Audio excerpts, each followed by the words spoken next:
नमस्कार दोस्तों, मैं मंजू प्रसाद एडवोकेट, आपकी अपनी लीगल एडवाइज़र। बहुत स्वागत है आपका हमारे चैनल पर। दर्शकों, आज हम बात करेंगे वैश्विक महामारी कोरोना वायरस कोविड-19 की, जिससे आज पूरा संसार जूझ रहा है। संसार के सभी बड़े बड़े देशों की स्थिति नियंत्रण से बाहर है। ऐसे में आइए हम जानते हैं कि हमारी सरकार इस वैश्विक महामारी कोरोना वायरस से निपटने के लिए किन अधिनियमों के तहत काम कर रही है। तो दोस्तों, ये 3 अधिनियम अभी काम कर रहे हैं, जिसमें पहला है एपिडेमिक एक्ट 1897, दूसरा है नेशनल सिक्योरिटी एक्ट 1980 और तीसरा है एसेंशियल सर्विसेज मेंटेनेंस एक्ट।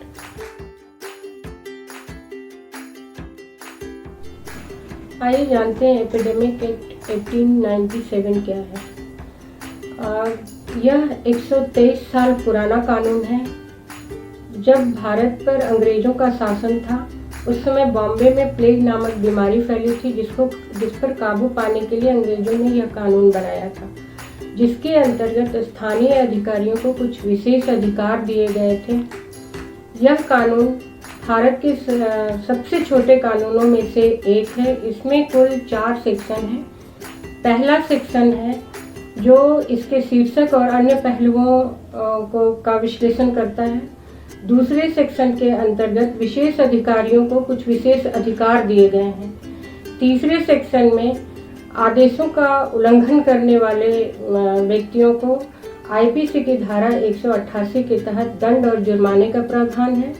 चौथे और आखिरी सेक्शन में अधिकारियों को कानूनी संरक्षण प्राप्त है।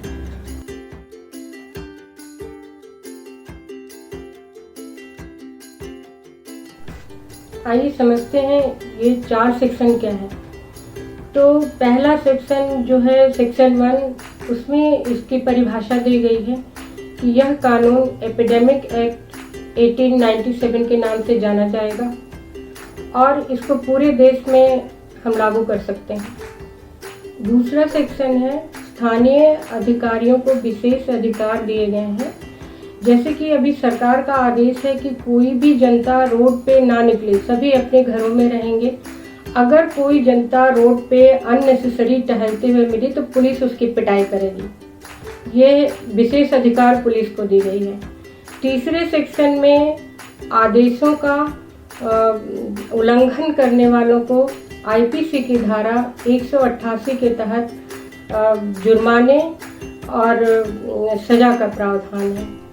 चौथा और आखिरी सेक्शन है जो हमारे स्थानीय अधिकारी हैं, उनको कानूनी संरक्षण दी गई है।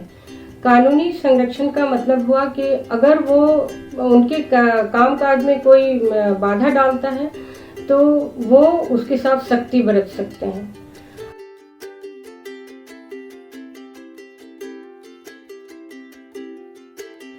उदाहरण के लिए कनिका कपूर के खिलाफ जानकारी छिपाने के आरोप में एफआईआर दर्ज करा दी गई, क्योंकि उन्होंने यह जानते हुए भी कि वो कोरोना पॉजिटिव हैं, सोशल डिस्टेंसिंग मेंटेन नहीं किया और पब्लिक गैदरिंग में हिस्सा ले लिया। तथा पुलिस जो लोग ये नियमों का उल्लंघन कर रहे हैं, उनके खिलाफ सख्ती से निपट रही है।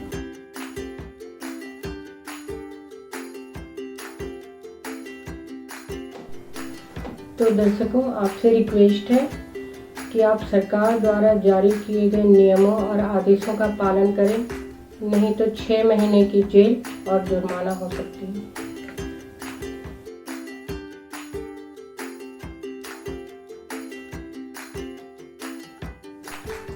आइए अब जानते हैं कि नेशनल सिक्योरिटी एक्ट क्या है। ये कानून 1980 में बना था। यदि सरकार को लगता है कि उन्हें देश की सुरक्षा सुनिश्चित करने वाले कार्यों में कोई व्यक्ति बाधा खड़ी कर रहा है, तो उसे हिरासत में लेने का आदेश दे सकता है, जिसके तहत संदिग्ध व्यक्ति को 10 दिनों की जुडिशियल कस्टडी बिना आरोप तय किए हो सकती है और 12 महीने की जेल भी हो सकती है बिना चार्ज फ्रेम किए।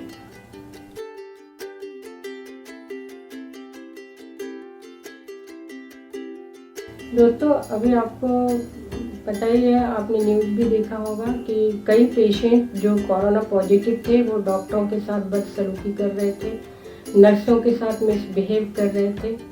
तो इन लोगों पे जो अधिकारियों को या ऑफिसर्स को या अपने सेवाधारकों को काम करने से रोक रहे हों या मिसबिहेव कर रहे हैं, तो उनके खिलाफ ये कानून काम करेगी और उन्हें सजा होगी।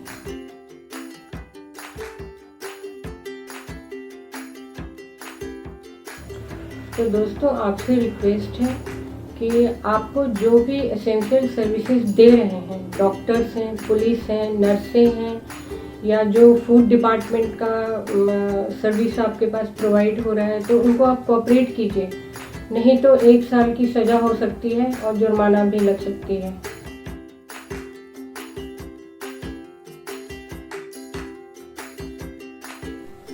आइए जानते हैं एसेंशियल सर्विस मेंटेनेंस एक्ट 1968 क्या है। यह एक्ट 6 महीने के लिए मैक्सिमम लागू किया जाता है, जिसके अंतर्गत वह सेवाएं आती है जो पब्लिक के आवश्यक सेवाओं से जुड़ा हो, जैसे स्वास्थ्य सेवाएं जिसके अंतर्गत नर्सेस और डॉक्टर्स आते हैं। ये वर्तमान संदर्भ में अपनी सेवाएं देने से मना नहीं कर सकते। अगर ऐसा करते हैं तो पुलिस को अधिकार है कि बिना वारंट के उन्हें अरेस्ट कर ले, जिसमें 6 महीने की सजा और जुर्माना हो सकती है।